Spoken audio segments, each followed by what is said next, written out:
नमः संस्कृताय मित्राणि। संस्कृत मिस्ट्री में आप लोगों का बहुत बहुत स्वागत है। आज हम पढ़ेंगे वर्णों के उच्चारण स्थान।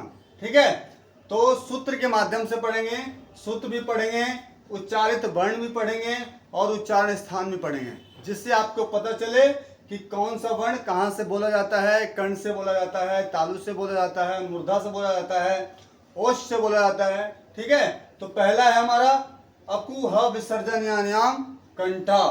तो उसमें कौन से वर्ण हैं? तो पूरा कवर्ग है, मतलब क ख ग घ अंग और ह है और विसर्ग है। ठीक है, ये विसर्ग है। ठीक है, ये कंठ वर्ण है जो कंठ से बोले जाते हैं। ठीक है, दूसरा है इचु यसानाम तालु। इचु का मतलब होता है इक। ठीक है, तो उसमें है च छ ज झ य और य है और तालव्यशा है, ये तालु वर्ण है। ठीक है, उसके बाद ऋतु रसानाम मूर्धा। ऋतु मतलब मूर्धा हो गया। ठीक है, तो उसमें है ट थ ड ढ न और र है और स है, षटकोण वाला सा, मूर्धन्य सकार। ठीक है, ये मूर्धा वर्ण है। उसके बाद लितु लसानाम दंता, जो दंत से बोला जाता है, दांत से। ठीक है, तो त थ द ध न और ल है और तालब दंत सकार है। ठीक है, ये दंत से बोला जाता है। ठीक, उसके बाद ओठ से बोले जाते हैं, ओठ मतलब ओठ से बोले जाते हैं।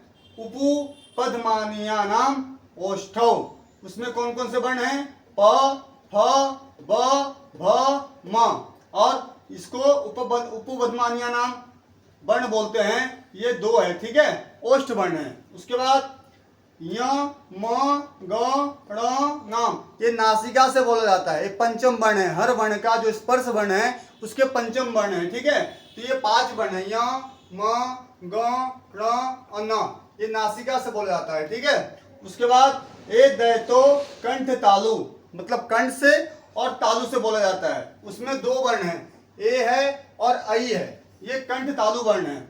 उसके बाद ओ दौतो कंठोष्टम, ये कौन कहाँ से बोला जाता है? कंठ और ओष्ठ से बोला जाता है। ये कौन से वर्ण है? ओ और औ, ये कंठोष्ठ वर्ण है। ठीक है, उसके बाद बकारस्य दंतोष्ठम।